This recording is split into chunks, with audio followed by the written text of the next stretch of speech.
Allez, salut à tous, c'est Matt, on se retrouve avec Tilt. Bonjour Tilt pour cette vidéo. Ça faisait très très longtemps qu'on t'avait pas eu sur la vidéo du dimanche. Comment tu vas? Salut Matt, salut. Bah ça va très très bien. Désolé, j'ai pas mal de taf en ce moment. Hors crypto, rien à voir, hein. Donc j'ai d'autres obligations en dehors du marché. Et donc je ne pouvais pas assurer les vidéos du dimanche, mais je suis de retour aujourd'hui pour... de toute façon, j'ai pas raté grand chose en vrai, hein. Non, c'est vrai. Mais bon, comme ça on aura ton avis sur le marché d'un point de vue Mhm. un peu plus macro qui est un peu différent du mien, donc c'est quand même une bonne chose. Avant de commencer, on va Ouais. checker le Twitter, puisque j'avais des choses à vous montrer, alors des choses intéressantes, d'autres un peu moins. Mais j'avais fait... je constate encore qu'il y a encore des gens qui se demandent pourquoi ça dump en fait. Alors que c'est pareil quand on pump en 2020-2021, personne ne se demandait pourquoi ça pumpait. Et là, on veut une explication sur pourquoi ça tombe, etc. Alors oui, on m'a dit en commentaire, effectivement. Alors moi déjà de base, je pars du postulat qu'il n'y a pas d'explication, les marchés sont irrationnels. Chacun aura son explication. Chacun aura son explication fondamentale. On va te dire que c'est la macroéconomie parce que on paye les conséquences de l'inflation et qu'on n'imprime plus, effectivement.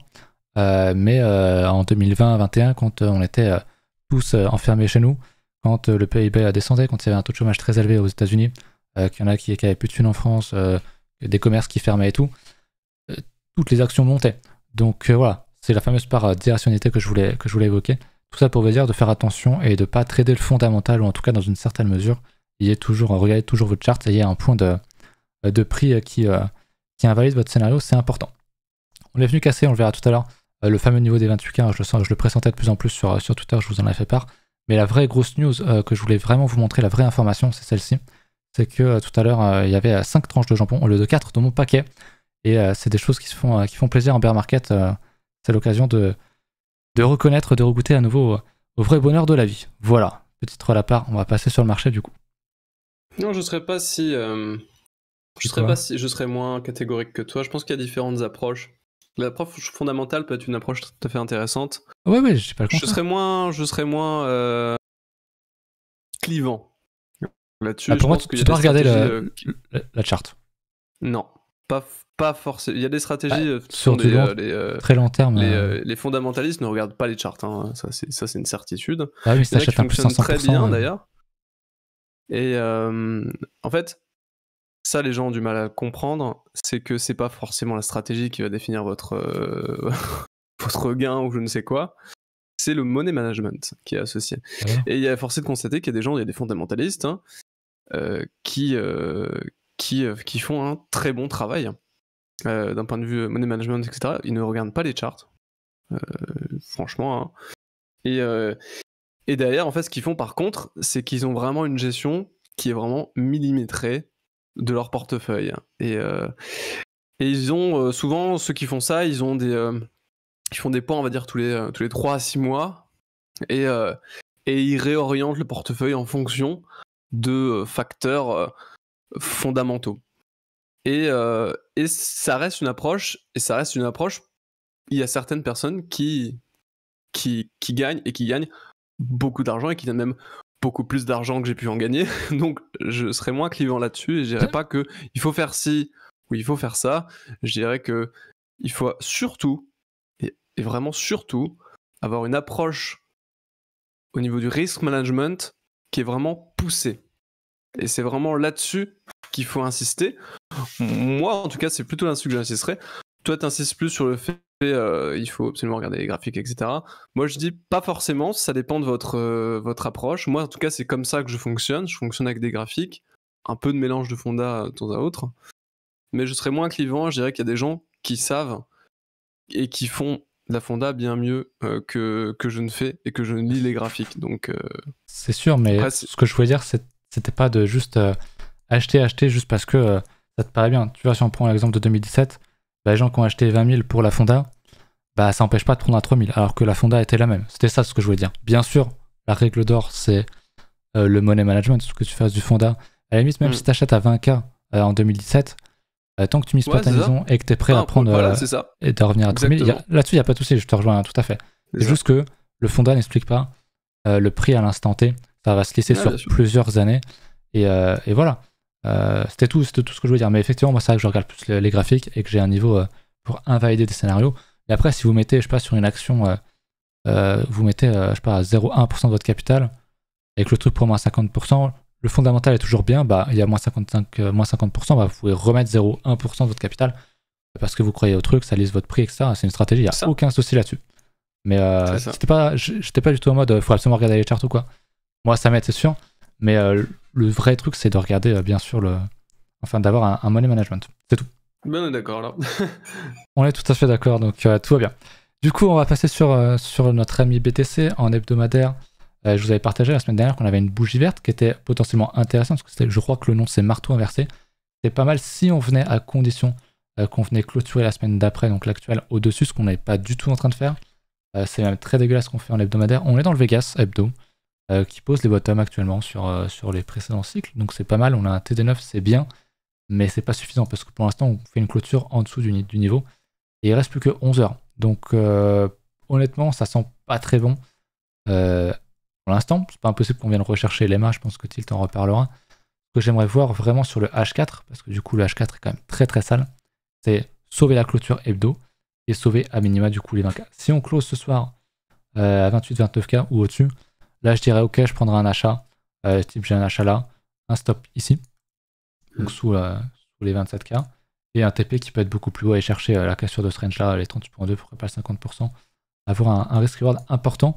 Mais c'est sous la seule condition qu'on réintègre ce niveau-là. Parce que là, pour l'instant, il n'y a pas de déviation. Si on casse et qu'on va être comme ça, et ben peut-être qu'on va revenir chercher un niveau plus haut et qu'on va juste pull back et faire un nouveau plus bas. Et ce sera finalement une bonne entrée short. Moi, ce que je veux voir, c'est vraiment un gros momentum qui réintègre et pour choper un achat éventuellement. Mais avec des si, on referait la charte de Bitcoin. Donc pour l'instant, il n'y a rien. On attend les signaux. Moi, perso, comme Tilt, on est sur de l'intraday. On achète, on vend selon les setups. Et c'est tout, on traite ce qu'on voit et pour l'instant, bah, il n'y a rien à faire, sauf pour moi, si on réintègre les 28K. Voilà pour ça, je vais regarder vite fait, avant de te laisser la parole ici. Niveau funding, on n'a rien, on est légèrement négatif, mais pour moi, vous le savez, j'ai déjà expliqué 100 fois, c'est plat. Qu'on soit en positif ou en négatif, ici, ça ne change rien, c'est vraiment des valeurs qui sont trop légères pour analyser ça et dire que ça faut move plus à la vente ou à l'achat. Il n'y a rien du tout. Open Interest toujours aussi faible, il n'y a rien. Honnêtement, il n'y a rien. Moi, je constate vraiment un gros désintérêt du marché. Même si on voit sur les réseaux, sur Discord, etc., que les gens s'intéressent de plus en plus au trading, je pense que c'est quand même plutôt les survivants qui s'y intéressent. Ce qui n'est pas souvent une très bonne chose quand les gens s'y intéressent, parce que souvent, bah, on va les liquider pour repartir derrière. On en avait parlé sur le Discord. Mais ouais, ça se voit aussi sur les vues YouTube. Les interactions sur Twitter, un peu partout, il y a quand même globalement plus grand monde sur le marché. Donc ça fait plaisir. Au niveau de Kingfisher, on a pas mal de niveaux en dessous. Je vous le disais, hein, c'est le gros point bear que j'ai, c'est que ça me rappelle qu'il y a toujours possibilité d'aller toujours plus bas. Pas un souci, 24 000, 25 000, on peut y aller. Là, on a quand même de gros niveaux qui viennent d'apparaître au niveau de 25 000. Donc de 30 000, pardon. Donc c'est intéressant, il y a... Pardon. Des gros niveaux aussi à 40 et 40. 40 et 50 000, pardon. Donc on n'y est pas encore. 43, pardon. Là, on a potentiellement un truc pour venir liquider les gens, revenir à 29-30 000 assez rapidement. Pour la clôture, ça paraît impossible qu'on fasse ça quand on voit le H4 d'être ce soir à 30 000. Hein. Ça voudrait dire qu'on vienne faire ça globalement en mouvement en quelques heures, en 10 heures, je crois qu'il reste une dizaine d'heures, à plus 10%. Impossible, on a déjà fait des mouvements comme ça, par exemple, typiquement ce qu'on a fait ici, c'est possible. C'est un mouvement qui ressemble. Maintenant, est-ce qu'on va le faire? Je sais pas. Je pense que c'est possible et que ce sera quand même une très bonne chose de réintégrer les 28K pour sauver ce range, tout simplement. Ça va jouer ici, pour ma part, parce que si on close en hebdo sous ces niveaux-là, bah honnêtement, il n'y a rien à faire et la charte est dégueulasse et on casse ce range et on verra plus tard si on a des signaux sur les mailles ici ou sur réintégration plus tard ou si on a un setup même beaucoup plus bas en daily ou quoi, mais pour l'instant il y a rien à faire de mon côté si ce n'est attendre tout simplement. Voilà, je te laisse la parole Tilt, je pense que j'ai assez parlé. Ok. Alors, bon, crypto pour le moment, pas ouf, hein. Ah, pas ouf. Ça fait un moment que je suis... Ça faisait un moment que j'étais en cash. Bon, le seul moment où j'étais re-rentré sur le marché depuis novembre, c'était la période ici, hein. C'était ce petit départ qui derrière a réintégré, donc j'ai revendu directement. Et de toute façon, on l'avait suivi sur l'école, etc. Nous, on n'a rien perdu, hein, parce que en fait, je me suis placé sur des alts type Wave, etc. Je me suis placé sur des alts qui ont tellement performé que même quand on est revenu là, au final, le compte était encore gagnant. Donc au final, bon, je suis rentré, j'ai gagné un petit peu d'argent. Et au final, derrière, ça a invalidé. Je suis ressorti en cash sur le compte. 100% cash, attention, je ne hold rien. et j'ai commencé à re-rentrer. C'est sur le setup 3 jours. Setup 3 jours qui arrive en borne basse de range. Donc ça nous donnait une entrée en gros à 31 500. Et c'est une première entrée. C'est une première entrée pour moi qui est une entrée de long terme pour le coup. Alors je trouve ça assez intéressant de commencer à rentrer, on va dire ici. Bon, même si honnêtement il y a de très fortes chances maintenant qu'on puisse baisser, et même quand je le prenais, je savais qu'il y a de très fortes chances qu'on puisse continuer de baisser. C'est pas un souci. Mais encadrer des achats au sein de cette zone ici, ça reste quand même pour moi intéressant. Parce que mon cadre de fond, c'est vraiment voilà, cette EMA 200. Bien évidemment, on va pouvoir aller en dessous, hein, très certainement, sur des mèches. Pas un problème, hein. On pourra même aller plus bas, hein. J'ai même des zones, hein, ici aux alentours des 12 000. Vous me dites, oui, c'est impossible de faire une mèche comme ça. Si, c'est possible. Vous en faites pas, Bitcoin est capable de faire plein de choses. Donc, il y a des niveaux, en tout cas, en dessous. J'ai identifié quelques niveaux, d'ailleurs, hein, on va prendre les niveaux chartistes. Bon, la TH, ça c'est ok. On a cette MA 200 qu'il faut sauver en cours de clôture hebdo. Allez, on va dire que le mensuel sera déterminant, mais l'hebdomadaire, il faut quand même le sauver, hein. Là-dessus, ce serait quand même déjà très très bien. Mais le mensuel sera déterminant. Ouais. Les cours de clôture, donc là on a les hauts. Bon, l'ancien ATH évidemment. Et ensuite on a toute cette zone aussi des 14 000 en fait, 14 000 à 12 000 qui est le niveau de pullback. On n'est jamais venu rechercher finalement ce niveau technique qui avait été du coup le top départ finalement de la bulle qu'on a vécue. Alors est-ce qu'on va y aller? Je ne suis pas forcément sûr qu'on puisse y aller. Bon, après, c'est vrai que quand on était en train de tracer ce niveau-là, le week of check, on se disait aussi, bon, on n'ira jamais, c'est trop bas. Le niveau qui avait enclenché le bull market, là, depuis la reprise, en tout cas, de fin 2018, début 2019. Hein. On se disait aussi qu'on n'allait jamais revenir chercher ce niveau, et finalement, on est revenu le chercher en express sur une mèche. Est-ce qu'on va se taper un truc comme ça? J'en sais rien, ça, je suis pas Irma, je prédis pas les cours, je prédis rien du tout. Mais moi j'ai quelques niveaux et j'ai des setups surtout que je payerai. Ce que j'attends vraiment pour ma part, je pense en tout cas, c'est un essoufflement journalier. Ce que j'aimerais vraiment voir maintenant, parce qu'on est quand même sur une forte vague de baisse. La dernière vague de baisse en tout cas, daily a été assez forte en volume, en momentum, etc. On a une vague ici qui était quand même très surprenante et très très forte quand même, hein, des 40 000 jusqu'au 27, 26 000. Quand même très, très puissante cette vague de baisse, un peu comparable à ce qu'on a pu avoir là. J'attends, en tout cas pour ma part, un essoufflement daily maintenant, c'est-à-dire vraiment venir faire une vague de baisse en perdant des volumes. À l'idéal, il faudrait que les volumes ici ne dépassent pas les volumes cotés, en tout cas sur ce creux ici, sur ce potentiel creux en tout cas, soit inférieur au volume précédent. Là, du coup, on aurait une divergence volume, ce qui peut nous intéresser. Si derrière, effectivement, sur momentum, on pouvait aussi forcément avoir une divergence qui puisse se valider aussi en combinaison du WT Cross. Vous savez comment on fonctionne. En tout cas, si vous ne le savez pas, je vous invite à rejoindre l'école. Et pour justement venir chercher un setup dans cette zone en excès finalement sous les 30 000, là où finalement il y a peut-être des gens qui vont vendre en se disant bon c'est bon, double top mensuel, etc. C'est la fin du monde. Alors oui, c'est clairement pas une bonne nouvelle, hein, mais si un setup daily en dessous, je vais le prendre. Je vais le prendre en contre-tendance parce que justement on est dans des niveaux qui risquent d'agiter, je pense, un peu les méninges. Les gens, je pense qu'on va commencer à activer peut-être des patterns de survie, etc. Peut-être les gens vont se dire oula, non, putain, je perds tellement. Les mecs qui sont all-in depuis je sais pas combien de temps là, ils doivent être sous l'eau, mais total. Alors si on commence à aller à 25, 24, 23, etc. Je sais pas trop. Le problème c'est que vu que moi je suis pas in. Je suis in dans la moindre mesure, j'ai 25%, j'ai rentré 20% du capital il y a seulement quelques pourcents. Je suis pas du tout dans le même état qu'un mec qui est all-in. Je sais pas exactement comment vont être ces gens parce que je ne le saurais pas moi-même. Mais j'imagine en tout cas que ces gens à 23 000, 24 000, voilà, seront dans une situation psychologique qui sera, je pense, compliquée, parce que je pense que derrière, en plus, les altcoins, hein, parce qu'on sait que les détenteurs, on va dire, le grand public détient, on va dire, les très grands détenteurs d'altcoins. Hein. Moi, ça fait un moment dans l'école que je leur dis attention, les altcoins, c'est game over. Hein, ça fait très longtemps que je le dis. Et on avait vraiment la confirmation.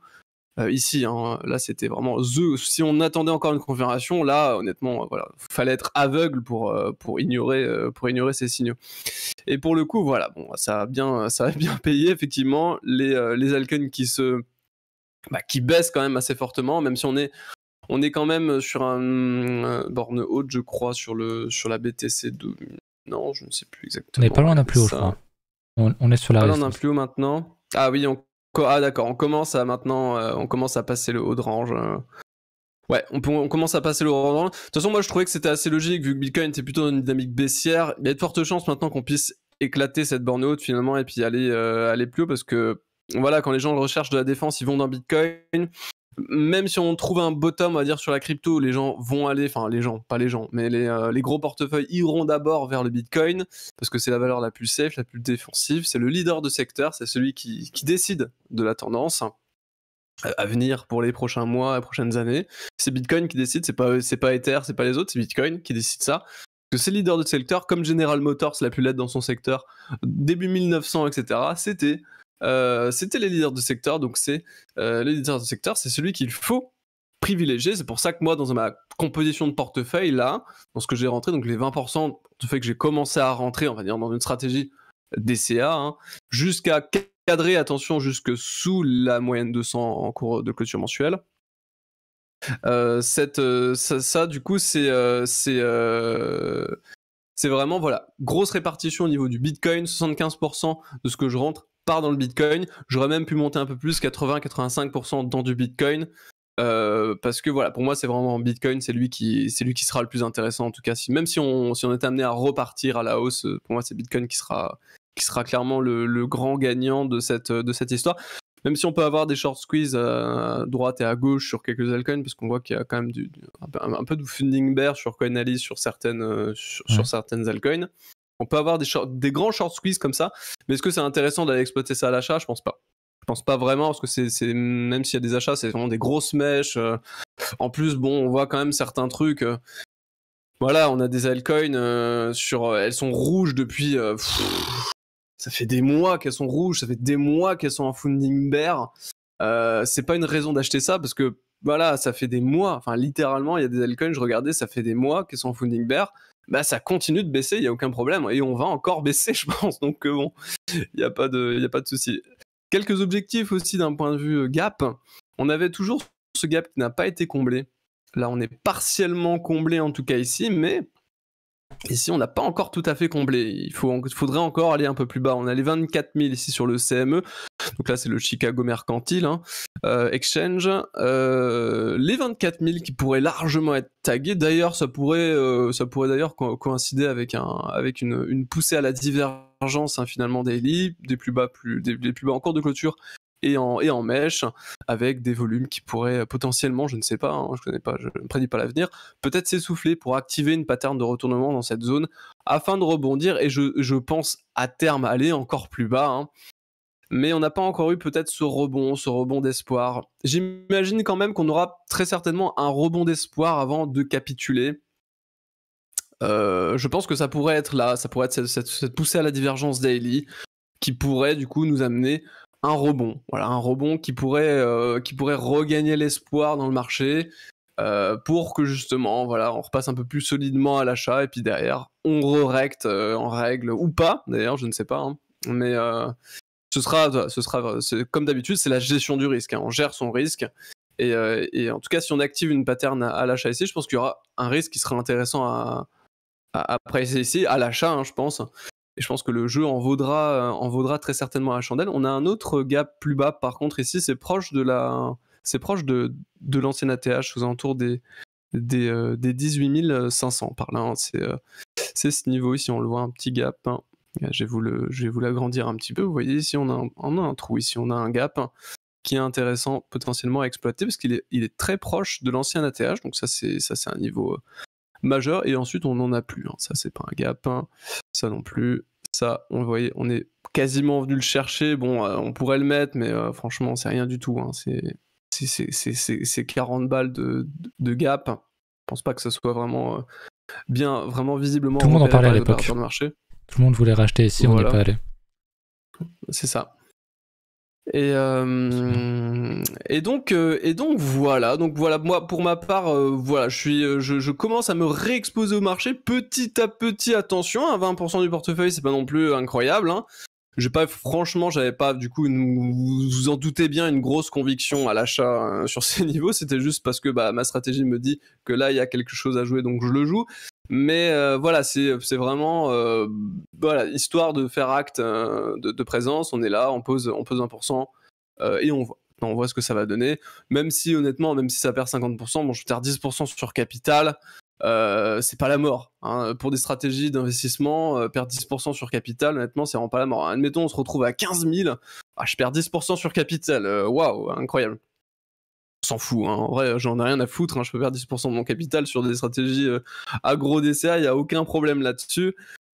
Il y a vraiment zéro problème là-dessus, et d'ailleurs, de toute façon, si ce setup sera très certainement amené à être invalidé si on va à 15 000, parce que justement, derrière, on risque de plus pousser à divergence. Cette divergence, finalement, peut-être n'existera plus à terme, donc je pourrais plus la jouer, il faudra que je sorte de position sur un rebond sur ce premier niveau d'achat.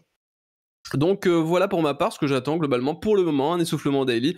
S'il n'a pas lieu, écoutez, j'attends des signaux, j'attends qu'on traverse tous les niveaux à la baisse, j'attends qu'on passe cette moyenne à 200 périodes, qu'on la crache à la baisse à la limite, et que voilà, là je regarde juste une petite analyse TD9 en Eikenashi pour lisser les cycles. Vous voyez que le TD9, l'ancien TD9 a donné un très très bon signal de bottom et d'achat, hein. Avec là pour le moment on est sur un 6, donc on pourra avoir encore un 7, un 8 et un 9, donc et on pourrait potentiellement avoir encore 3 mois de baisse sans souci, 3 mois et maintenant 18 jours de baisse, hein, sans problème sur le marché, donc ça correspondra en plus à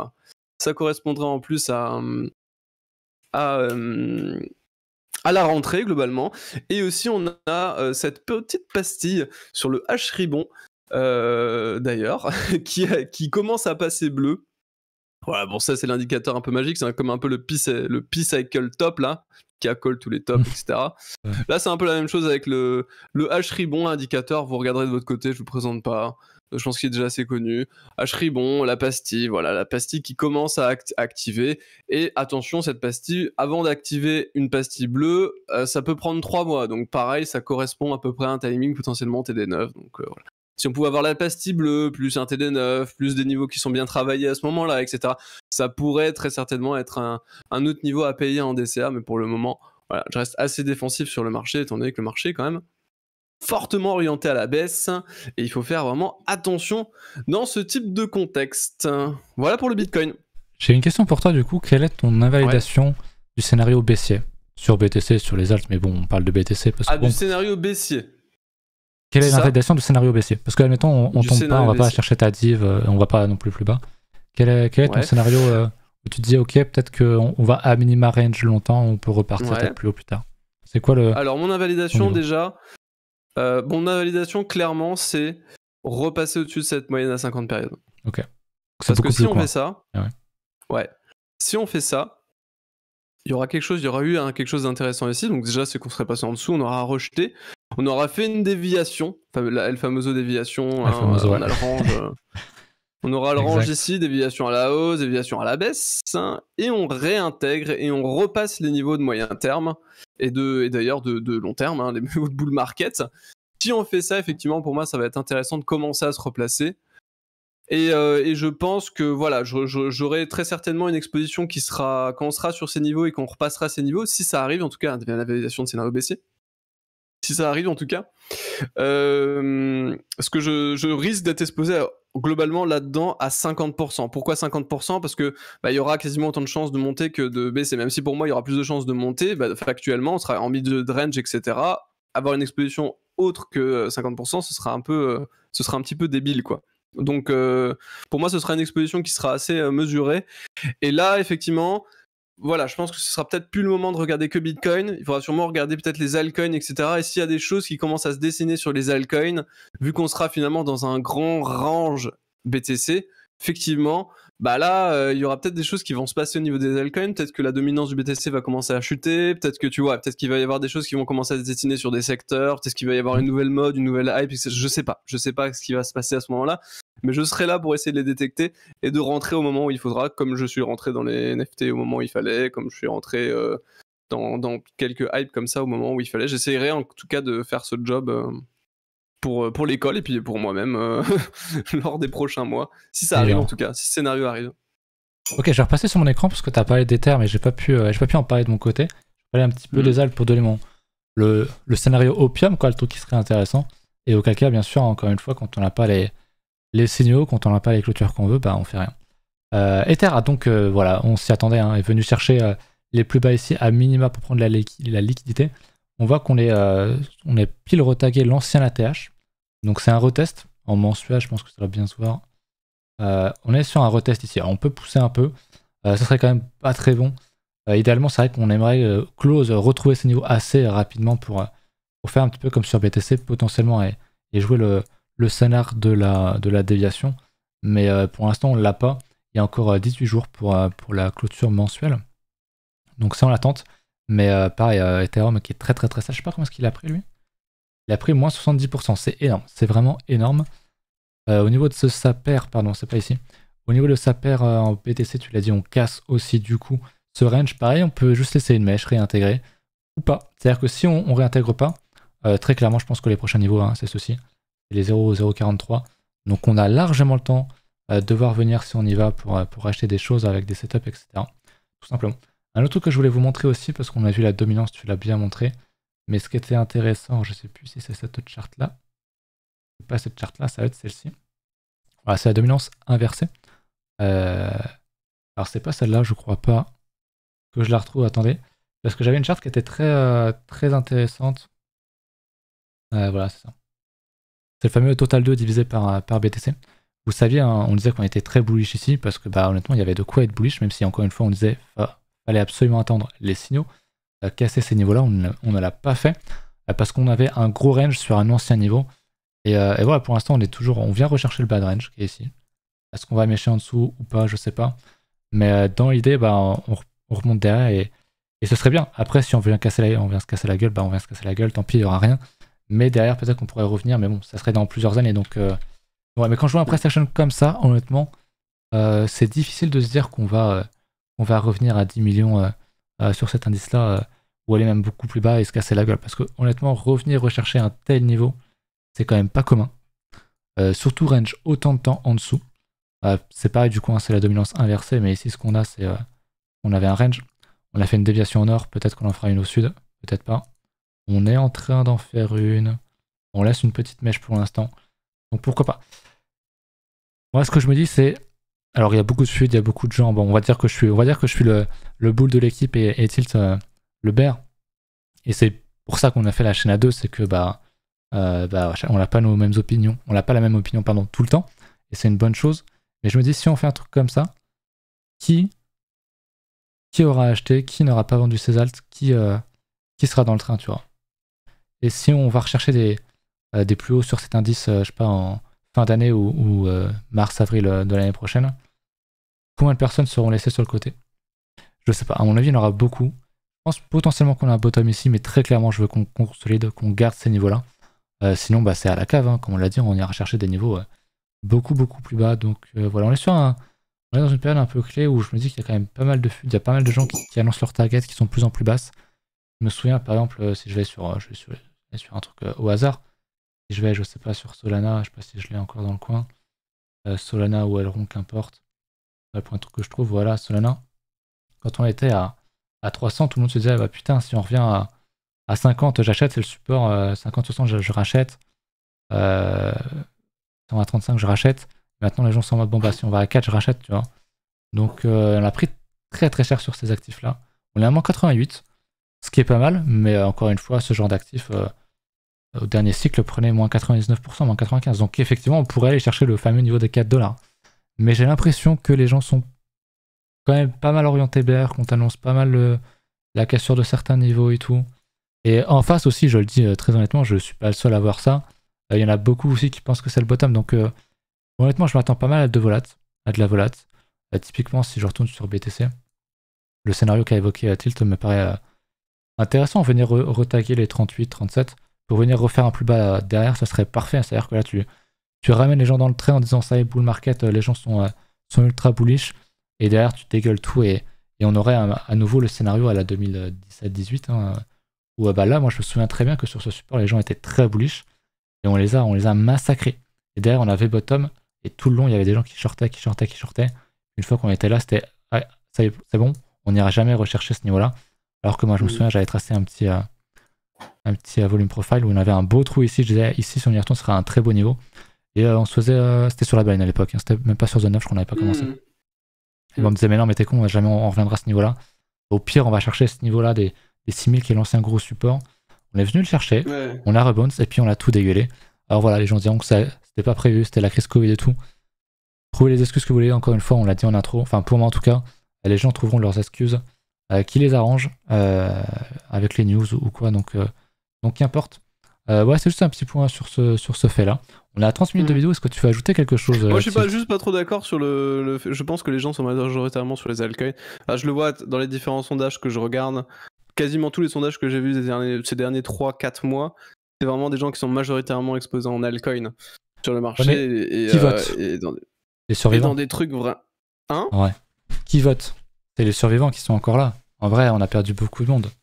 Ah oui, mais on s'en fout, c'est les acteurs, je parle des acteurs du marché, donc les gens qui sont encore là, et j'ai l'impression que les gens sont encore largement exposés.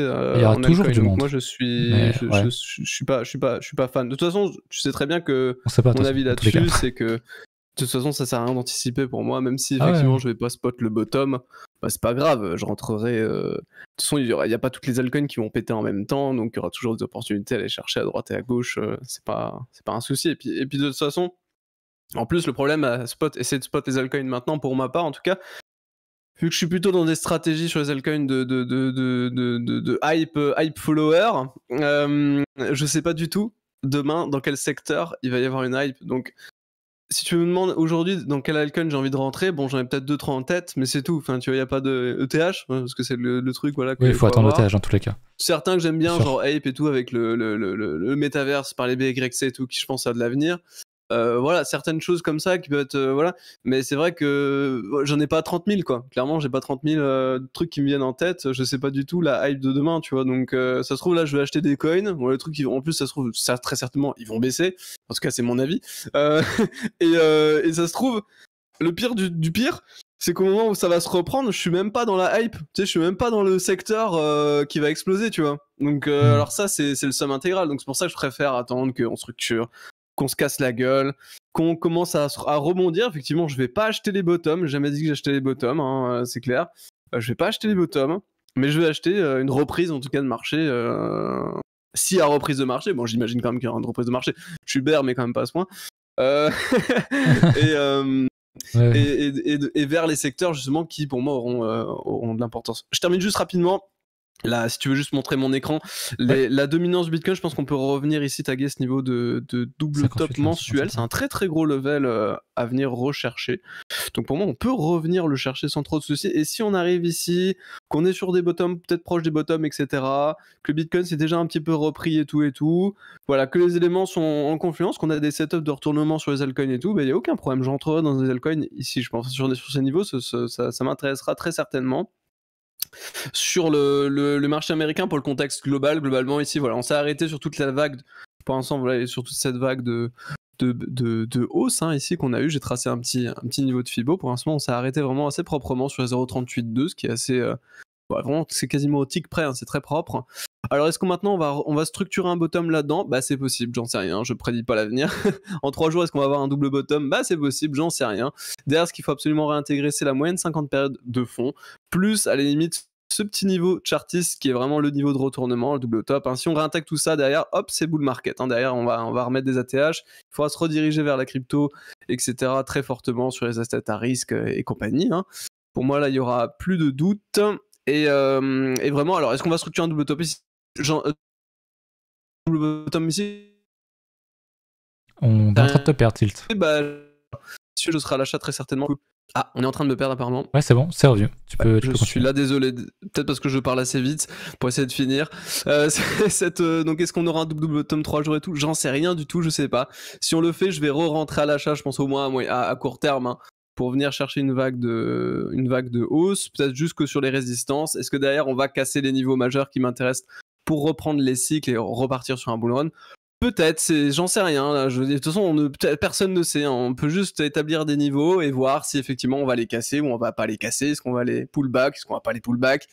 Et on a un très fort niveau, en tout cas dans le cas où on ne structure pas double bottom dans cette zone et où on aille plus bas. C'est le niveau ici des 0,5 de retracement de toute la vague de hausse, hein, ici, qui est du coup le niveau de long terme, qui effectivement là, si on passera sous ces niveaux, bah oui, on rentrera officiellement en bear market. Qui est, je trouve, très intéressant par contre là d'un point de vue psychologique et qui rejoindra un peu la vie de Matt et le camp des boules, c'est que finalement, bah oui, il y a plein de gens qui disent, qui commencent à dire sur Bitcoin, on va rentrer dans un bear market. Mais les gars, ça fait depuis novembre que ça baisse. Donc ça en soi, c'est une phase de baisse, une très forte vague de baisse pour ça. Donc, si tu rentres maintenant après moins 70% parce que tu penses que derrière on va seulement rentrer dans un bear market, pour moi il y a un petit problème. Petite dissonance cognitive parce que c'est pour moi plus intéressant de commencer à rentrer à l'achat à partir de moins 70% en quasiment ligne droite que de commencer à vendre en disant ok on va commencer à rentrer en bear market. Et je vois beaucoup de gens dire justement ok on va commencer à rentrer en bear market les gars. Non. S'il y a un vrai bear market, pour moi déjà c'est ce niveau. Sur les marchés américains, c'est pas la crypto qui va décider ça, déjà c'est les marchés américains. Et si on casse les moyennes de long terme, des moyennes 200 qui rebondit effectivement, qui supportent la tendance de fond maintenant depuis 2008, hein, voilà, à chaque fois on revient et si on recover la moyenne 200 période, on bull market, etc. Si casse effectivement ce niveau, qu'on le pull back et qu'on recasse un point bas, là effectivement il y aura un bear market. Ok, on sera d'accord là-dessus. Mais pour le moment, il n'y a pas de bear market. Il n'y a pas de bear market, les gars. Et s'il y a eu un bear market, il est déjà passé. Et pour moi, le bear market n'est pas à venir. Le bear market, il est déjà très certainement depuis novembre. Il n'y a pas eu de. C'est pas maintenant, on va commencer à rentrer en bear market. Mais je trouve ça intéressant, cette petite psychologie qui je le vois à droite et à gauche. J'ai regardé quelques vidéos d'influenceurs, etc. Même des mecs qui sont assez solides. Hein, assez solide, hein, des gars que j'aime parce que je les regarde donc je les aime. Je regardais un petit peu et voilà, je retrouve un peu ce truc. On va rentrer en bear market. C'est intéressant. Ça, je trouve, si on commence à trouver des bottoms, on va très certainement avoir beaucoup d'influenceurs qui commencent à dire bon, c'est bon, officiellement, on va rentrer en bear market. Comme ça, tout le monde va vendre et puis derrière, on va bottom, comme d'habitude. Ok, je termine sur un point du coup parce que t'as parlé des marchés tradis et ça m'a fait penser au dollar. Souvenez-vous. On avait laissé une mèche sur ces ranges, on a réintégré sur clôture, donc techniquement j'avais posé un short théorique, évidemment je vais pas ouvrir un short sur un mois, enfin sur du mensuel. On est en train, évidemment, voilà, vous le voyez au marché, on est en train de pulvériser tout ça. Le stop techniquement théorique n'est pas atteint, mais si on vient la clôture de cette mèche-là et faire une clôture plus haute, globalement dans 18 jours ça sentirait pas très bon pour les actions, pour les cryptos et tout, donc ça sentirait vraiment pas très bon et je pense qu'on pourrait vraiment... enfoncer encore et encore plus le couteau dans la plaie, remuer et faire mal encore et entrer dans le bear market du coup, comme le disent certains, mais vraiment enfoncer le truc et vraiment faire très mal. Donc voilà, on ira voir la clôture dans 18 jours sur le dollar, voir où ça en est. Et de toute façon, ça va être en correspondance avec ce que Tilt a dit sur le SP et ce qu'on voit en hebdomadaire mensuel sur Ether et BTC. Tout est plus ou moins corrélé quand même. Voilà, on est à 40 minutes quasiment. Je pense qu'on va s'arrêter là-dessus. Ça faisait 2 semaines que tu n'avais pas parlé. Tu avais besoin de parler. Je pense que là, c'est fait. Là. Voilà. Je vous laisse là-dessus. Pensez à venir sur Discord, à rejoindre l'école si vous êtes intéressé. Tilt fait la majeure partie des cours. Et puis, je vous dis à très bientôt. Salut. À plus. Salut. Bye bye.